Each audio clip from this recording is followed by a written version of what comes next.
சொல்ல மாட்டேன். கர்த்தருடைய நாமங்கள் மகிமைப்படுவதுதான். அது நம்ம சபை ஒரு சிலாக்கியமான ஒரு சபை. எல்லாம் இழந்து வந்த பிறகு கர்த்தர் எல்லாத்தையும் புதுசா உருவாக்கி கொடுக்கிறவர் இல்லையா? சரி, ஆகட்டும். அன்பான தேவ பிள்ளைகளை, ஆடுகளை குறிச்சு நம்ம பார்த்துட்டே இருந்தோம்.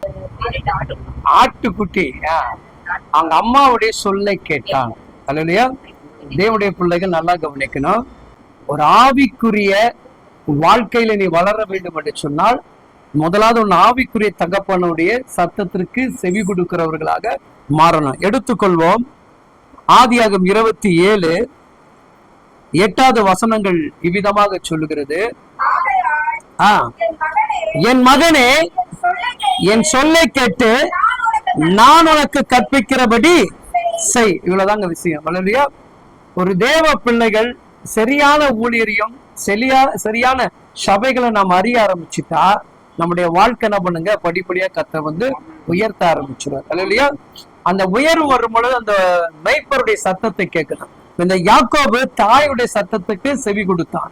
அந்த தாய் அவனை உருவாக்குறான். அந்த தாய் அவனை உருவாக்குறான். எத்தனை பேருக்கு செம்மறியாடுடைய குணம் யாருக்கா தெரியுமா? சொல்லுங்க பார்க்கலாம். செம்மறியாடுடைய குணம் யாருக்கா தெரியுமா? ஆவிக்குரியதுக்கும் இதுக்கும் ரொம்ப பயங்கரமான கனெக்ட், அப்படியே டீப்பா இருக்கும். எப்படி இருக்குங்க?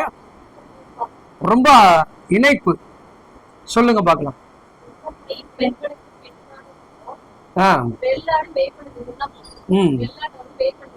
சரி,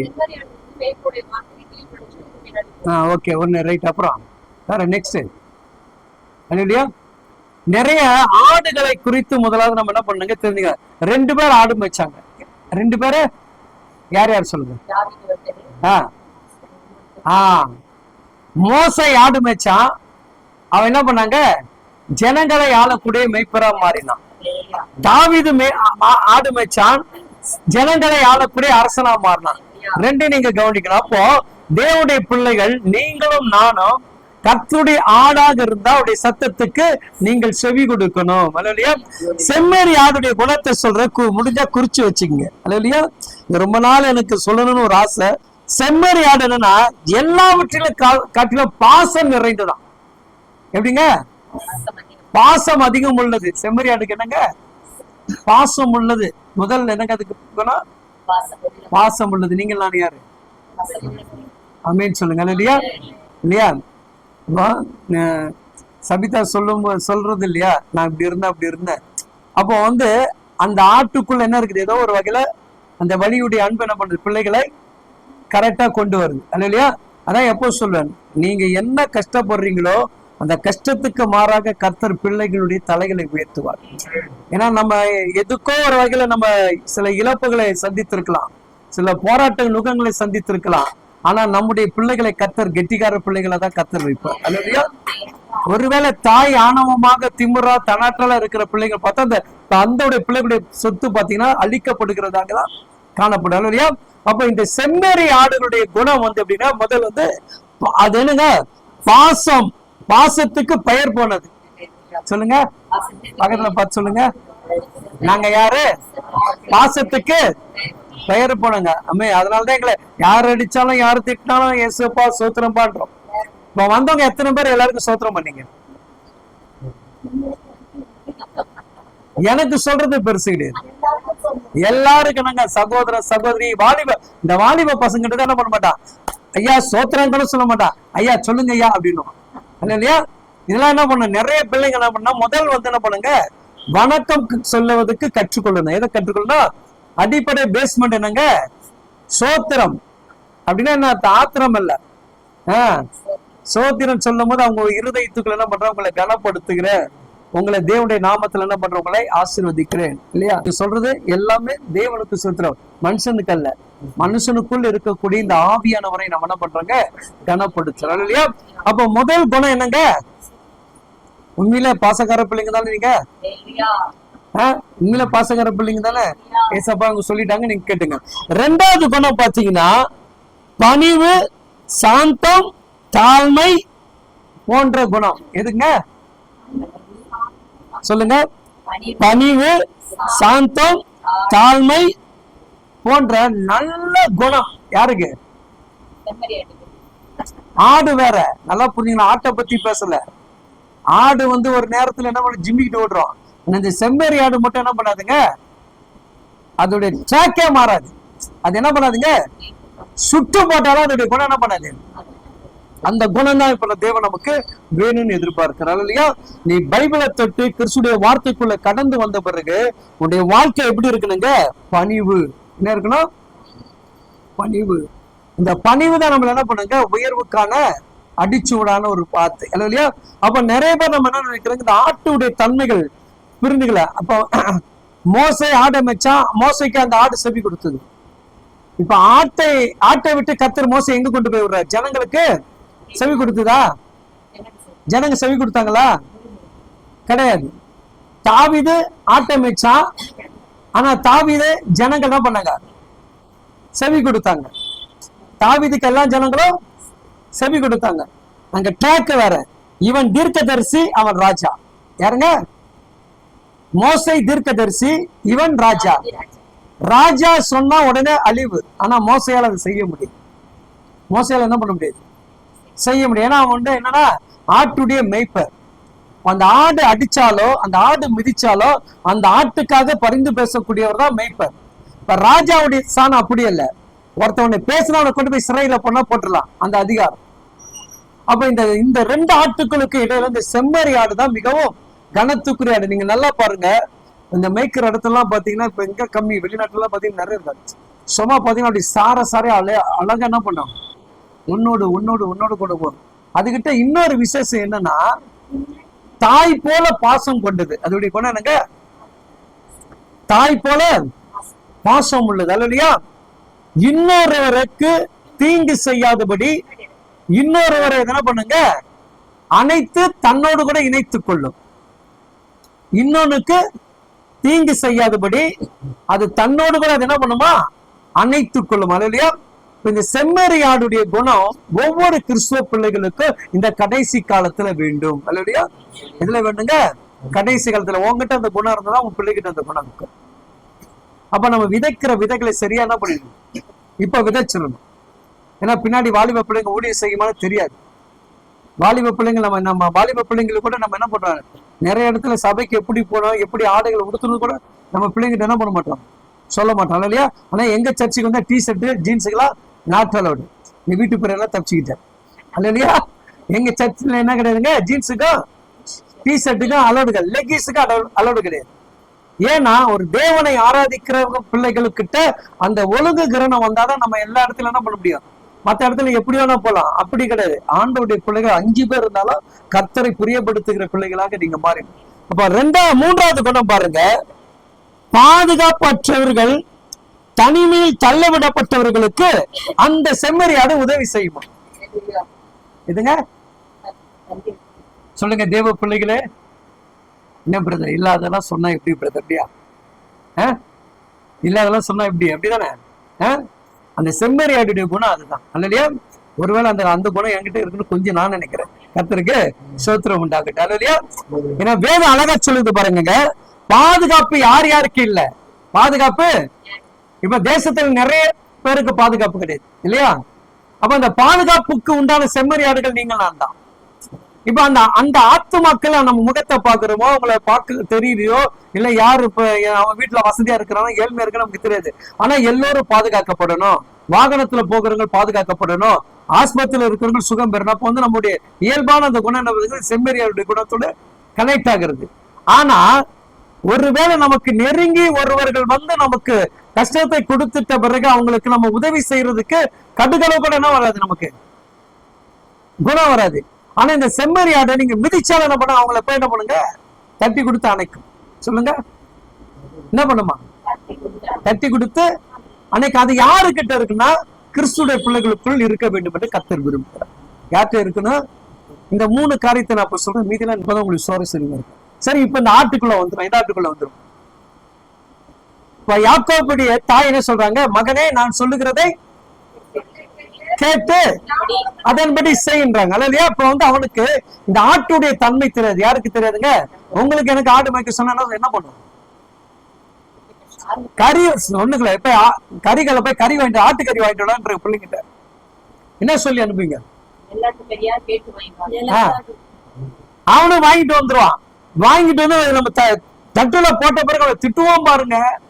ஏண்டா மரமண்டு இருக்கிறான், எலும்பா போட்டிருக்கிறான், கொழுப்பா போட்டிருக்கிறான், உனக்கு கறி கூட சொல்றோமா? அப்ப ஏன்னா அந்த ஆட்டுடைய தன்மை தெரிந்ததுனால நீங்க என்ன பண்றீங்க, சின்ன வயசுல இருந்து நீங்க என்ன பண்ணீங்க, வாங்கி வாங்கி அந்த ஆட்டுடைய இது பண்ணிட்டீங்க. அப்போ இவனுக்கு என்ன தெரியல, இந்த ஆட்டுடைய தன்மையே புதுசு அவனுக்கு. அந்த ஆடு எப்படின்னா அவனுக்கு என்ன பண்ணது தெரியாது. ஆனா அங்க அம்மா சொன்னாங்க, நீ போய் அங்க என்ன பண்ணு, அழகானது. அது எப்படி பாக்குறது, வெள்ளாடு எப்படி இருக்கணும், சும்மா பலபலன்னு இருக்கணும். எப்படி இருக்கணும், அவ்வளவு உண்மைதாம்மா, விளையாட்டு சொல்லி சீரியஸ் அழகு. அது என்ன பண்ணுதுங்க, சில நேரங்கள் நம்மள மறைக்க செய்கிறது. அழகு என்ன பண்ணுது, சில நேரங்கள் மறைக்க செய்யுது. ஆனா இவனுக்கு இந்த ஆட்டுக்குடிய அந்த மந்தைக்குள்ள போக தெரியாது. எதுக்குள்ள போக தெரியாது. இவங்க அம்மா சொல்றாங்க மந்தைக்கு போப்பான்றாங்க. எதுக்குள்ள போக சொல்றாங்க? ரோட்ல பேர் ஆட்டை புடிச்சிருவான்னு சொல்ல, எங்க போய் சொல்றாங்க, மந்தைக்குள்ள போன்றாங்க. இப்போ மந்தைக்கு போனா என்ன பண்ணணும், முதல் வேலை என்ன இருக்குது? மந்தை, எத்தனை பேர் ஆட்டு மந்தையை பார்த்திருக்கீங்க?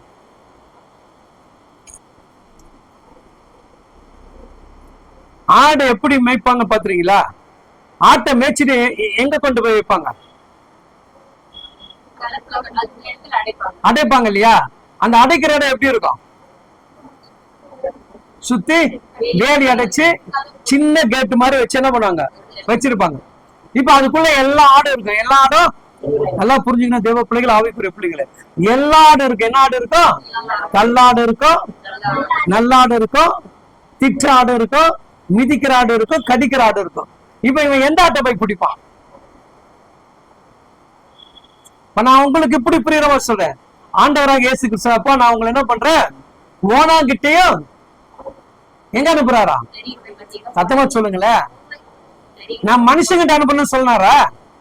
போ அந்த சகோதரிட்ட போற, அந்த சகோதரிட்ட போற, அங்க போய் சுவிசேஷம் சொல்ல போற, இங்க போய் சுவிசேஷம் சொன்னாரா? என்ன சொன்னாரு?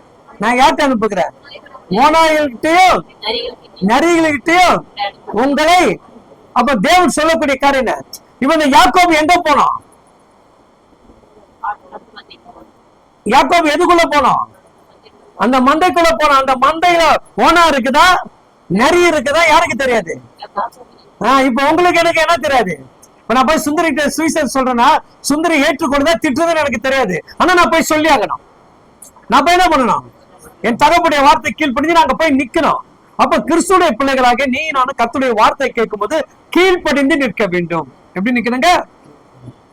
கீழ்ப்படிந்து நிற்கும். இப்ப இந்த மந்தைக்குள்ள போகும்போது கேட்டை திறந்தோன்னா ஆடு என்ன பண்ணும்? நல்லா கவனிச்சுக்கணும். ஆவிக்குரிய பிள்ளைகளை, வாயை திறந்தா கூவம் வந்துடக்கூடாது, நதி தான் வரணும். எது வரணும்? நம்ம வாயை திறந்தா எது வரணும்? நதி தான் வரணும், கூவம் வந்துடக்கூடாது. இந்த துதிக்கிறது அப்படிங்க ஜீவ நீரூற்று. துதிக்கிறது அப்படிங்க ஜீவ நீரூற்று. அது என்ன பண்ணும்? எல்லாரும் என்ன பண்ணும்? நீர் துளியில என்ன பண்ணும்? அப்படியே கொண்டு வந்து சேர்க்கணும். நம்ம இந்த வாயை எப்படி திறந்துக்கூடாது, கூவம் மாதிரி என்ன பண்ற கூடாது. இப்ப இவனுக்கு வந்து இந்த ஆட்டை திறப்பதற்கான முதல் படியே என்னது? பயம். அல்ல இல்லையா? ஏன்னா இவன் எதுக்குள்ள உட்காந்துட்டான்?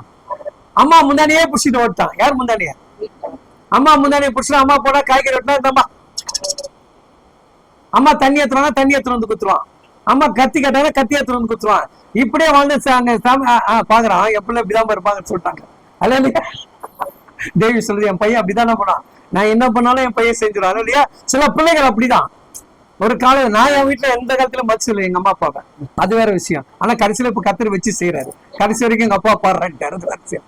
ஏன்னா எங்க அண்ணன் என்னன்னா, எங்க அம்மாவுக்கு அப்பாவுக்கு வந்து ஒரு வார்த்தை சொன்னா அப்படியே போய் எல்லாம் நிப்பான். அது இல்லையா?